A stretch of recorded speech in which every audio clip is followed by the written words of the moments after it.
వాళ్ళు వచ్చి దించలేరు. నైట్ 9 వరకు అన్నీ ట్రై చేస్తున్నారు. ఇప్పుడు కూడా ఉన్నారు. తర్వాత తర్వాత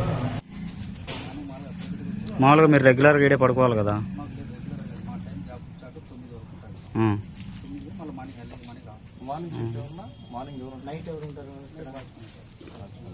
ఎవరు ఆయన వాచ్మెన్? 24 hours లేదంటే ఆయనకి నైట్ ఉన్న వాచ్మెన్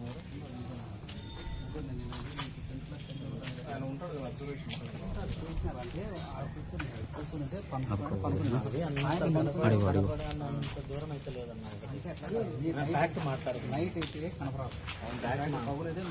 అన్న, ఇక్కడ నుంచి రూమ్ దగ్గర నుంచి ఇక్కడికి ఎంత డిస్టెన్స్ ఉంది కనపడకుండా పోవడానికి? చెప్పు. నేను కనపడనంత దూరం అయితే మబ్బు లేదు. ఇప్పుడు చలికాలం కాదు, చలికాలం కాదు, చలికాలము బ్లాక్ మబ్బుగా ఉంటుంది. ఎండలు కాదు. సెక్యూరిటీ అతను లేడు ఆ టైంకి.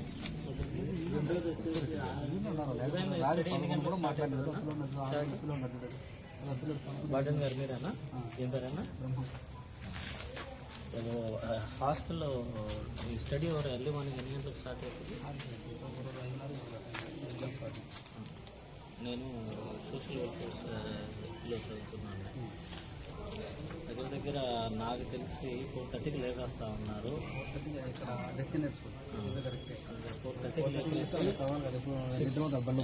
4:30కి లేపేసి మేమంతా రెడీ 5:15కి అంతా రెడీ అయ్యేసరికి మళ్ళీ మమ్మల్ని స్టడీ అవర్ మేము కూర్చునేసరికి 5:30 అవుతా ఉన్నాం. Security rounds తిరగడా?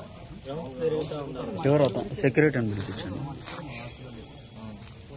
అంటే అబ్బాయి చదువు విషయాలు ఎట్లా ఉండేవాడు?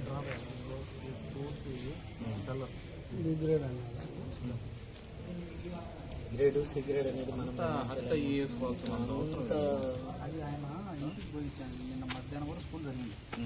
1 వరకు ఫోన్ చేసినారు. వాళ్ళ పెద్దమ్మ ఫోటో. ఎట్లా అంటే అవుటింగ్ పోయేటప్పుడు ఎట్లా ఉంటుంది సిస్టమ్? అవుటింగ్ పోతే దగ్గర వాళ్ళు పోతారు. కొంచెం లెటర్ రాస్తారు, కొంతమంది చెప్పకుండా పోతారు. ఎందుకంటే స్కూల్ బయట కాదు, స్కూల్ నుంచి అట్టే పోతారు. బయట కాబట్టి మనకు ఇన్నర్ అయితే మీరు దేనికి ఎవరు ఉన్నారన్నా? ఇన్ఛార్జ్ ఎవరు ఉన్నారు ఇక్కడ? మీ ప్లేస్ వాచ్మెన్ కాకుండా ఇంకా 10 రోజులు ఉంటే 10వ తరగతి అయిపోయింది, క్లాస్ ఫెయిల్ అయినదే దేవుడి నిర్ణయము. అతను రాసిన చదువుని బట్టి ఉంటారు. కానీ ఇప్పుడు స్టేట్ కండిషన్ కొడుకేమో పోయినారు కదా.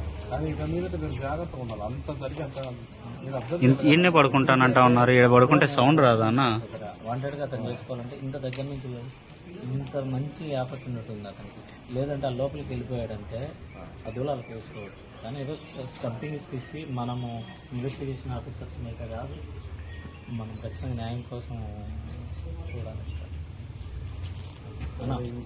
ఇంకోసారి నేను చెప్పేది ఏంటంటే నెక్స్ట్ టైం ఇలాంటి